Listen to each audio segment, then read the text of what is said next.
Bienvenue sur Gabon 24. L'invitée du jour, Vanessa Adondé, présidente fondatrice de la Fondation Louise au Gabon. Merci d'avoir accepté notre invitation. Soyez la bienvenue. Merci. Avec vous, on va parler essentiellement de drépanocytose. La journée internationale de lutte contre la maladie se célèbre chaque 19 juin et la Fondation Louise, qui à sa première action, pour sa première année d'existence, a décidé de marquer le coup. En effet, donc on organise une campagne d'information et d'incitation au dépistage, donc à partir du 19. Donc on a plusieurs actions dans le cadre de cette campagne qu'on a appelée Un test, une vie, pour justement attirer l'attention sur le fait que le dépistage peut permettre de sauver une vie. Donc la première action, c'est une conférence débat qui aura lieu le mercredi 19 à partir de 9h30 à l'Institut français. Donc ce sera l'occasion pour le public d'écouter plusieurs médecins qui sont spécialistes de la drépanocytose et qui seront là pour discuter notamment des différences entre parce qu'il y a plusieurs types de drépanocytose.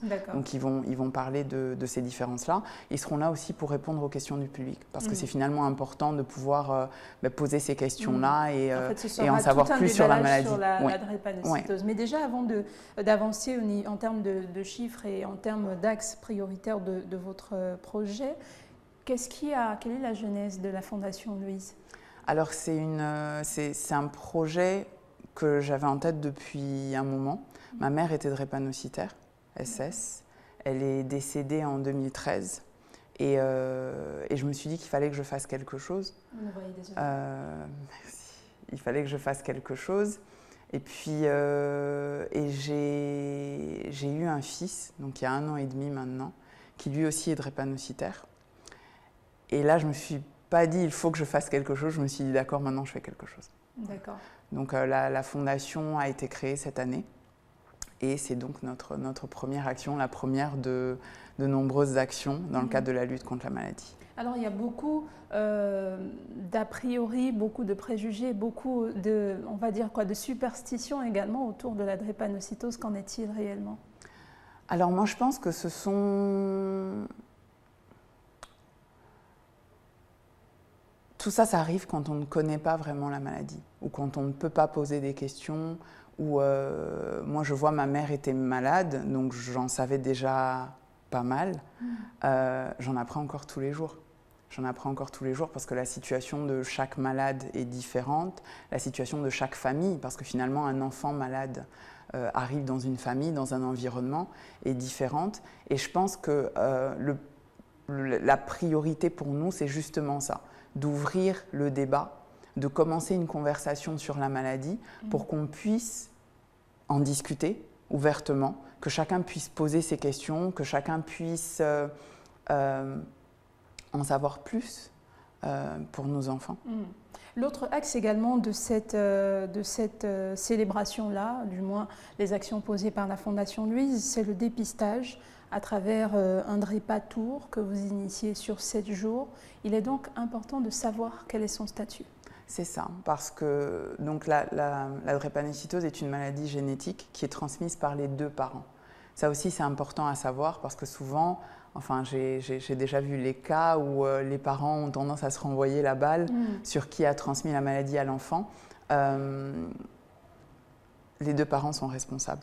Donc, quand on se fait dépister et qu'on sait qu'on est porteur, on appelle ça porteur sain, du gène de la maladie, on prend des décisions en connaissance de cause par rapport à sa descendance. Et puis surtout, le dépistage est aussi important parce que c'est une maladie qui se déclare dès la naissance chez les enfants. Et le plus tôt elle est prise en charge, le plus de chances l'enfant a de vivre et de vivre longtemps. Donc aujourd'hui, on a quand même de belles histoires de drépanocytaires. Je veux dire, à l'époque de ma mère, c'était un peu plus compliqué. Mais aujourd'hui, quand les malades sont correctement pris en charge, voilà, ils vivent de belles vies. Alors, est-ce qu'il est possible de savoir qu'on a cette possibilité de faire un enfant drépanocytaire, mais on le fait quand même ? Je pense que ça a été votre cas. Je pense que c'est un choix personnel. Pour moi, l'essentiel, c'est de savoir. C'est de savoir ce qu'est la maladie, de connaître les risques, de savoir qu'est-ce qu'il faut faire, parce que le tout n'est pas juste de savoir qu'on va avoir un enfant drépanocytaire. Il faut pouvoir gérer derrière, il faut savoir ce que ça Ça implique en termes de exactement, logistique, de finances, de traitement, de tout ouais. ça. Voilà. Et pour moi, la meilleure façon de faire ça, c'est de discuter avec des médecins, de discuter avec d'autres parents de malades. Et c'est incroyable parce que depuis qu'on a commencé cette aventure, donc l'équipe de la Fondation et moi-même, on en apprend vraiment tous les jours. Non seulement sur la maladie en elle-même et sa prise en charge, notamment médicale, mais aussi en discutant avec des parents de malades et des malades sur comment se passe leur quotidien. Et on se rend compte que la vie de chaque malade est vraiment différente. Il y a des symptômes généraux, mais ils s'expriment parfois différemment d'un malade à un autre. Au cas par cas. Oui, on ne peut pas appliquer ce que vous faites chez votre enfant chez un autre. Il y a des concepts de base. Il y a des concepts de base, mais c'est pour moi, encore une fois, c'est important de libérer la parole parce qu'en discutant avec d'autres parents, on se sent moins seul. On comprend que voilà, ce qui est arrivé à mon enfant, c'est aussi arrivé à l'enfant de tel autre parent. D'où l'importance de cette conférence et on peut échanger sur les meilleures pratiques et sur comment gérer cette situation-là. Alors, au cours de cette marche, vous révélez également des chiffres qui étaient, on va le dire, insoupçonnés. Un Gabonais sur 4 est porteur des gènes des prénoms. Donc, porteur ou malade. D'accord. Donc voilà, c'est pour ça qu'on dit c'est une personne sur 4 au Gabon qui est concernée par la maladie. Parce que souvent, ce qui se passe, c'est que les personnes vont se dire « moi, je n'ai pas de malade dans ma famille, je ne suis pas malade moi-même, donc c'est pour les autres ». Voilà. Ce qui se passe parfois, c'est que vous n'avez pas de malade dans votre famille parce que la maladie a emporté les enfants qui étaient malades. Donc du coup, ça ne se voit pas. Ou vous avez eu la chance d'être porteur et de ne pas avoir rencontré un autre porteur, ou les statistiques, les probabilités étaient en votre faveur et vous n'avez pas eu d'enfant malade. Mais ça ne veut pas dire que vous n'êtes pas porteur, ça ne veut pas dire que vous n'allez pas transmettre ce gène à vos enfants et du coup les rendre eux vulnérables de transmettre la maladie à leur tour. D'où l'importance de se dépister. Et donc, vous avez prévu 3 grands arrêts, notamment dans les 3 grandes communes, Libreville, Akanda et Ovendo. Peut-être nous rappeler les lieux exacts et les hôpitaux. Alors, on a une parution dans l'Union aujourd'hui qui rappelle les dates. Donc, le Drépa Tour commence le mercredi 19 jusqu'au mardi 25 juin. Donc, on a un lieu par jour. Donc les lieux sont rappelés sur le visuel qui est paru aujourd'hui dans l'Union. Et donc voilà, on sera à cet endroit-là pour accueillir toutes les personnes qui veulent se faire dépister gratuitement. Maintenant, on est conscient que tout le monde ne pourra pas être disponible dans ces horaires-là ou disponible à cette période-là. Donc on a négocié des tarifs avec 4 laboratoires sur Libreville, pour que les gens puissent se faire dépister donc, pendant un mois, du mercredi 19 juin au 18 juillet. Donc ils pourront se rendre dans ces structures-là. Donc on va faire également une communication sur la liste des structures concernées. Et voilà, pour inviter des tout coûts, le monde. Vous dites que vous avez pu obtenir des tarifs réduits. Est-ce que donc c'est dire que de façon quotidienne ou alors hors de cette période-là, les tarifs ne sont pas si abordables que ça? Alors, après, abordable, c'est toujours une question voilà, qui va dépendre des uns et des autres.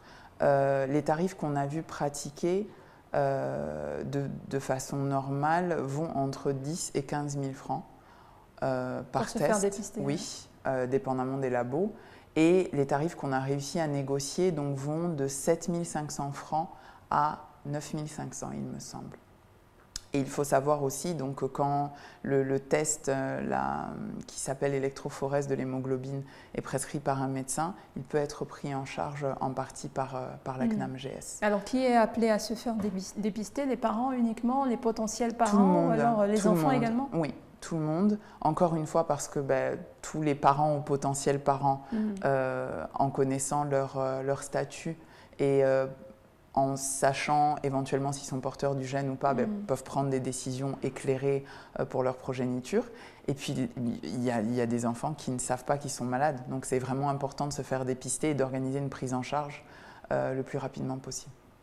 Et donc, quelle est la tranche de population que vous espérez toucher? Est-ce que ça, c'est juste pour Libreville, Akanda et Ovendo? Est-ce que, en termes de perspective, vous pensez élargir la sensibilisation à l'intérieur du pays qui, généralement, n'est pas très atteinte par les informations? On l'espère vraiment. Alors, c'est une campagne qui s'est organisée rapidement. Donc, on n'était malheureusement pas en mesure de sortir de Libreville et des communes environnantes, mais on espère vraiment pouvoir non seulement en organiser plusieurs dans l'année, donc pas juste à l'occasion de la Journée internationale de la lutte contre la drépanocytose, mais de façon récurrente sur l'année et également à l'intérieur du pays. Et se battre également peut-être pour la prise en charge qui n'est pas toujours évidente.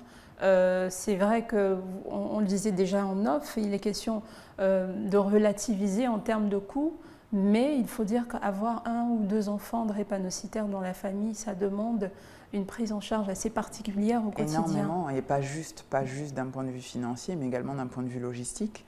Mais pour moi, le point de départ, c'est déjà d'ouvrir le débat.